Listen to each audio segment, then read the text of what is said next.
कोशिश करो हम वो चीज दे रहे हैं।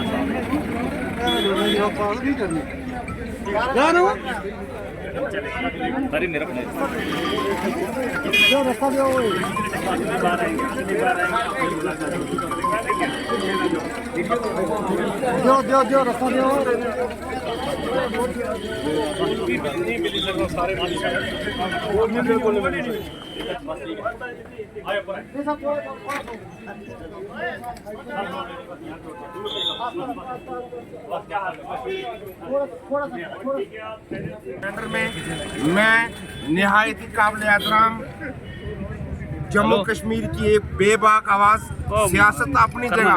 मैं बायसियत भारतीय जनता पार्टी का पहाड़ी कल्चर वेलफेयर यूनियन का जो है वो स्पोक्स पर्सन हूँ, लेकिन यहाँ पे इंसानियत का नाता है।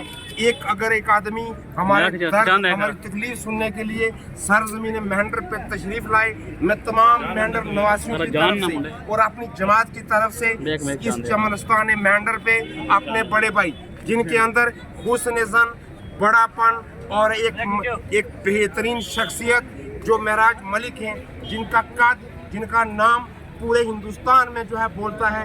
मैं उम्मीद करता हूं कि जिस नज़रिए से, जिस सोच से, जिस बड़े इखलास से ये सरजमीन मेहंडर तशरीफ लाए हैं, ये तमाम नौजवान आप देख रहे हैं, अगर सबको पता होता कि आज महराज मलिक यहाँ पर तशरीफ लाए तो बड़ी तादाद में यहाँ पे लोग आते। मैं आपका तहे दिल से शुक्रिया अदा करता हूँ और आइंदा भी उम्मीद रखता हूँ कि आप मेहनत करेंगे। शुक्रिया।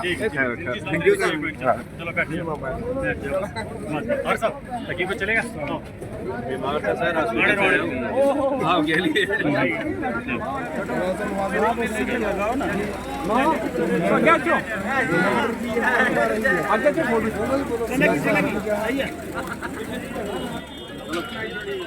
मलिक साहब महराज मलिक साहब। सर मैं ये कहना चाहता हूँ कि मैं नेशनल कॉन्फ्रेंस का कैंडिडेट हूँ, तो ये जो है महराज मलिक साहब आम आदमी पार्टी के एक शेर आदमी है। बिल्कुल आपने ये इधर पार्टी का मसला नहीं देखना है, पार्टी कोई भी हो, बीजेपी हो, एनसी हो, कांग्रेस हो, कोई भी हो, कि आप देखो होश में शेर के बातों को सुनो। एक ऐसा शेर है जो पूरे होश को लाता है, पूरे सरकार को पता चलता है कि एक ऐसा शेर नया पैदा हुआ है, ताकि इनको हमने कुछ लेना देना नहीं है, वरना जो बंदा किसमें असेंबली में काम करता है उसकी काबिलियत को देखना चाहिए। जैसे कि आपको पता है कि हमारे मेंढर की कॉन्स्टिट्यूंसी का जो हमारे एमएलए साहब थे, राणा साहब थे, वो कैबिनेट मिनिस्टर बने, तो हमें उनकी खुशी हुई और कैबिनेट मिनिस्टर 3 बार एमएलए रहे। उसके बाद वो सरकार ने कैबिनेट मिनिस्टर चुना तो उनकी तरह ये भी हमारे मलिक साहब हैं जो महराज मलिक हैं, ये भी शेर है, शेर का काम देखना है ताकि आने वाले आम आदमी नेताओं को करना चाहिए था, गृह मंत्री को करना चाहिए था, मोदी जी को करना चाहिए था। वो तो विदेश की यात्रा छोड़कर हिंदुस्तान आए थे, लेकिन उसके बाद ना ही पहलगाम गए और ना ही हमले के बाद पुंछ आए। एक आम आदमी को आना पड़ रहा है। एक छोटा सा आदमी हूँ, एमएलए जम्मू कश्मीर के एक हिस्से का हूँ, एक कोने से आता हूँ, लेकिन लोगों को उम्मीदें हैं उनका सहारा बने।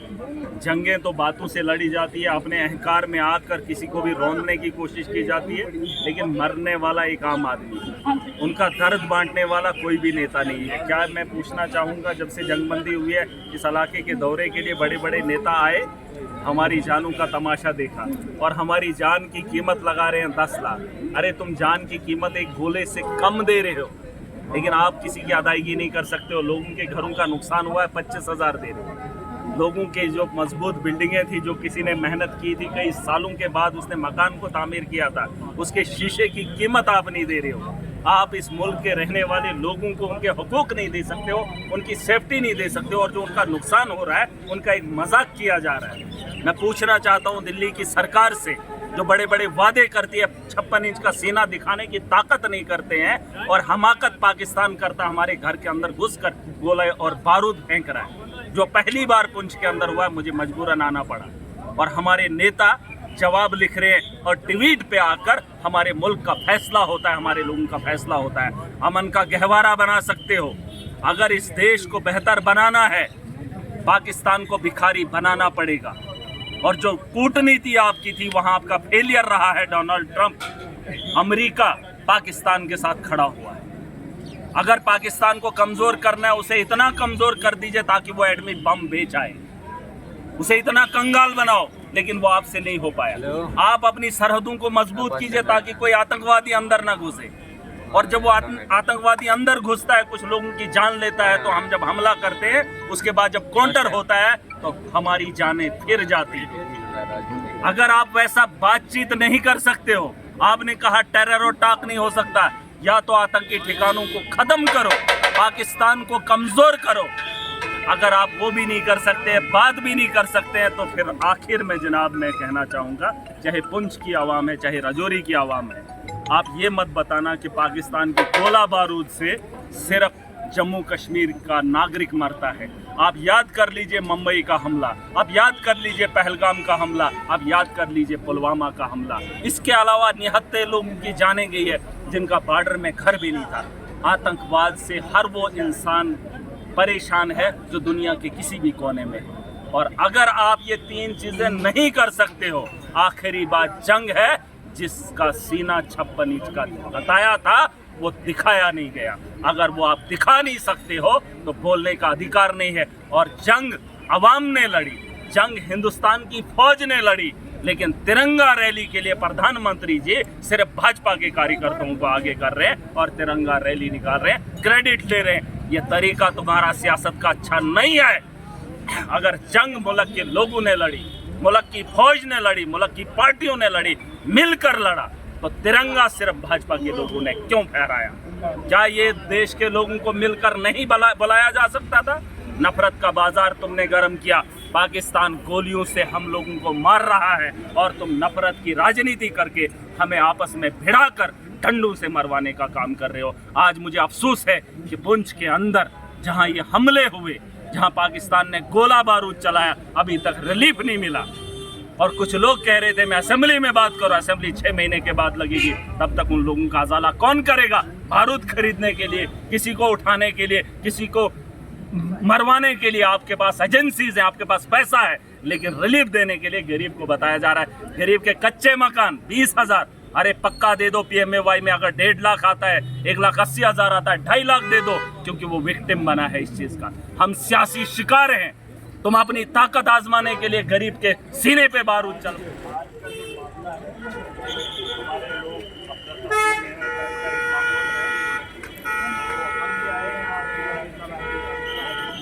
ऐसा मामला नहीं है। पार्टी ने जिम्मेदारी ली है, लोगों ने भरोसा दिखाया और हमने बचपन से लेकर जवानी तक अगर हमारे आने से किसी को होगा तो हम ये काम करेंगे इंशाल्लाह, है ना। और सबसे बड़ी बात ये है कि मैंने कुछ लोगों से बात की, मन तो मेरा बहुत करता है बात करने को, लेकिन आज बात करने नहीं आया। मैं एक बार फिर लौट कर आऊँगा। बस ये जो आप लोगों का प्यार है, इस प्यार को मैं भी तरसता था जब मैं आपकी तरह था। कोई भी हमारी बात सुनने वाला नहीं था। फिर हमने ये सोचा कि हम अपनी बात खुद करेंगे और फिर अपने लोगों में उस दर्द को बांटेंगे और उनकी आवाज़ को और बुलंद करेंगे, ठीक है। और आज आप लोगों का प्यार देखकर मैं अंदाज़ा लगा सकता हूँ, अगर ये प्यार हमारे गाँव में बहुत पहले आया होता तो शायद आज महराज इस किस्म के माहौल का हिस्सा नहीं होता, है ना।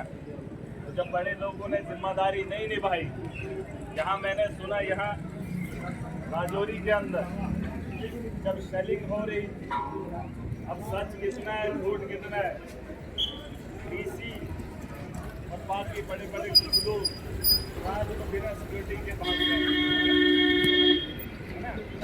हमारे लोग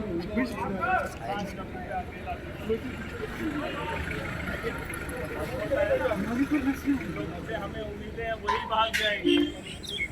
देश के गृह मंत्री यहाँ पर आए ही नहीं, वो तो हंकार भरते हैं दिल्ली के अंदर बैठ के, लेकिन गोलों की आवाज हम सुनते हैं। वो तो टीवी पे जंग जीत भी जाते हैं, है ना?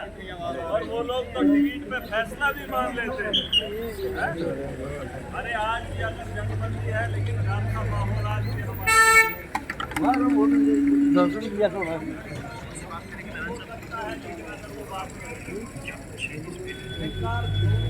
इतना भरा हुआ है कि जंग के महाज पर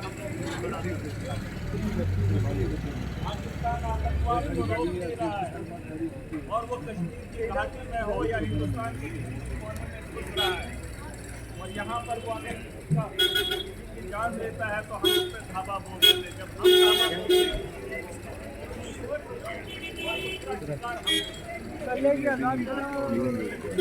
किया जा सकता है के बारे में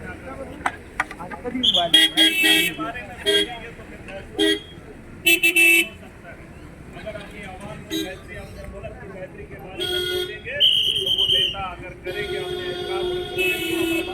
मामला होता है तो निपटा लो। अगर आतंकवाद को रोक सकते हो रोक लो।